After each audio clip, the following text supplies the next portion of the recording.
अगर आप प्रेगनेंसी के स्टेज में हैं और आपने जो सोनोग्राफी कराई है उस सोनोग्राफी में आपके बच्चे का वजन नॉर्मल से कम रहता है तो क्या ये सीरियस बात है?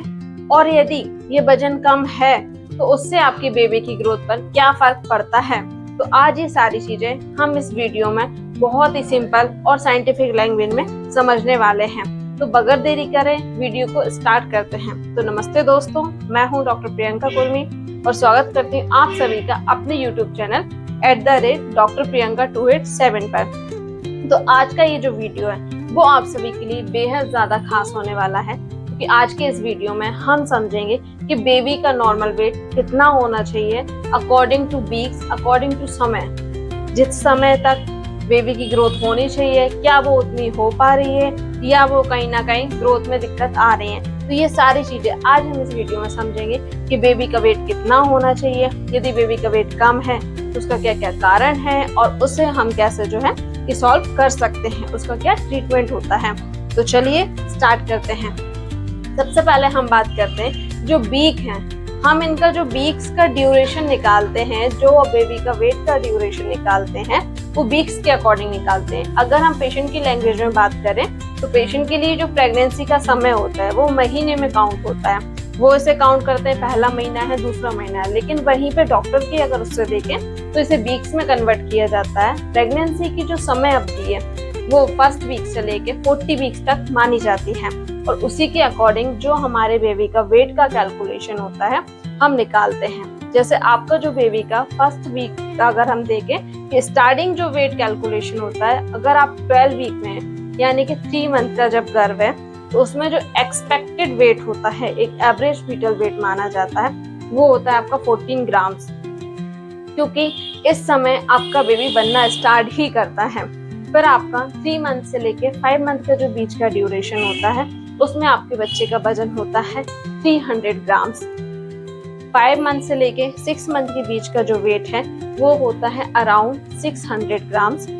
6 मंथ से लेके 7 मंथ का जो रहता है उसमें वेट होता है 600 से लेकर 1 kg के अराउंड में होता है।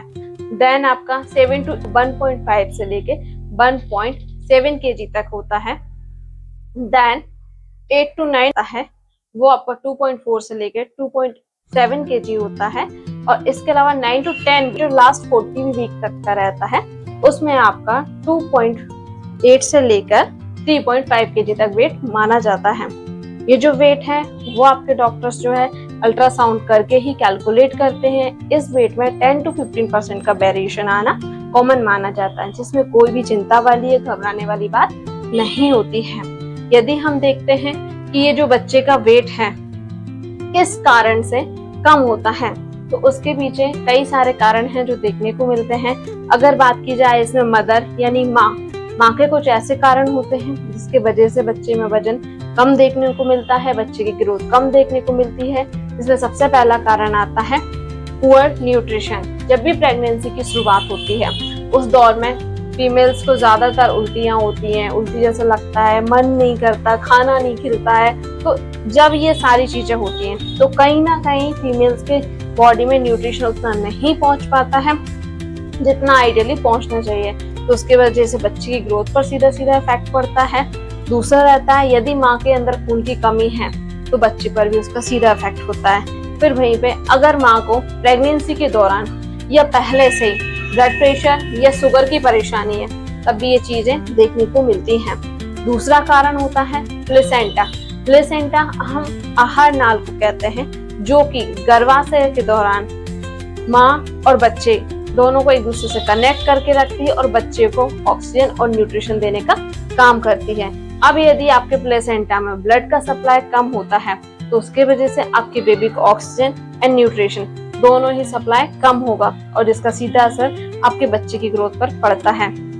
बच्चे के कुछ कारण होते हैं जिसकी वजह से भी ये चीजें देखने को मिलती हैं। पहला कारण अगर जेनेटिक है, अगर आपकी फैमिली में पहले भी ऐसी हिस्ट्रीज रही हैं तब भी बेबी का वेट कम हो सकता है। दूसरा कारण होता है मल्टीपल प्रेगनेंसी। यहाँ पर मल्टीपल प्रेगनेंसी का मतलब ये नहीं है कि बहुत सारे बच्चे, मल्टीपल प्रेगनेंसी का यहाँ पे जो लेना देना है वो होता है ट्विन प्रेगनेंसी का। कहीं ना कहीं सिंगल बेबी है, ऑलमोस्ट जितनी भी इंग्रेडिएंट्स हैं आपके वन बेबी को ही सप्लाई होते हैं। बट वहीं पे जब आपकी ट्विन प्रेगनेंसी होती है तो वो कहीं ना कहीं वो पार्टिकल्स, वो न्यूट्रिशंस, वो ऑक्सीजन एक दूसरे में डिवाइड हो जाते हैं, तो तब भी हमें ये सिचुएशन देखने को मिलती है।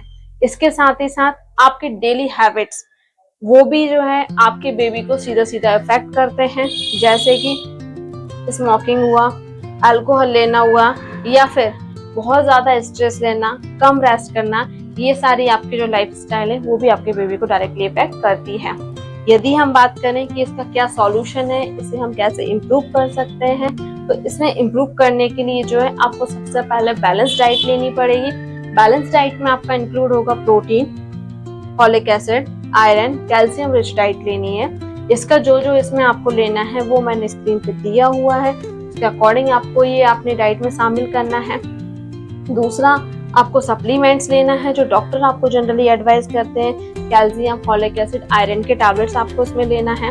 आपको अपने आप को हाइड्रेशन मेंटेन करके रखना है ताकि आपकी बॉडी का सर्कुलेशन अच्छा रहे, और ब्लड सर्कुलेशन जब अच्छा रहेगा तो बेबी तक ऑक्सीजन, न्यूट्रिशन ऑटोमेटिक ही सही तरीके से पहुंच सकते हैं, जिसके लिए आपको दिन में 8 से 10 गिलास पानी डेली लेना है।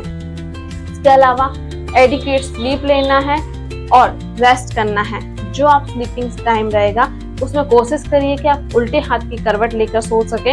इससे जो है आपकी बच्चेदानी में ब्लड का फ्लो बढ़ जाता है, जिसके कारण जो है आपकी बेबी को ऑक्सीजन बहुत अच्छे से मिलने लगता है।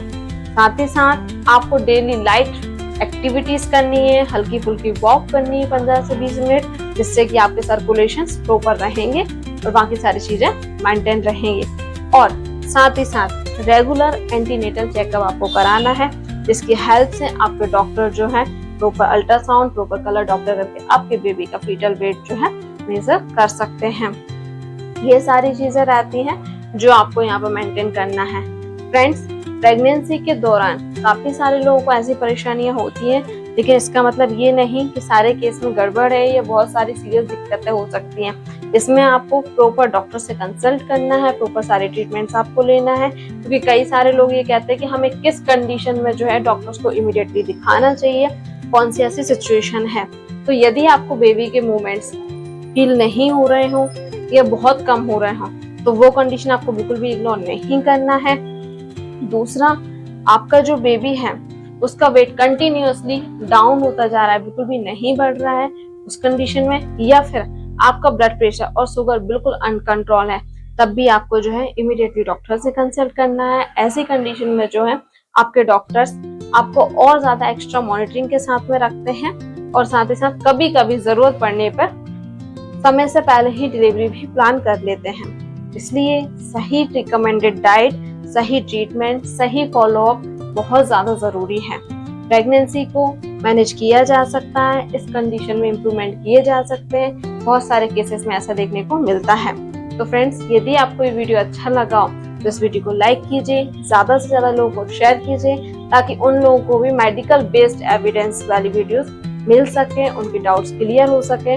और ऐसी हेल्थ टिप्स के लिए चैनल को अभी सब्सक्राइब करना मत भूलिएगा।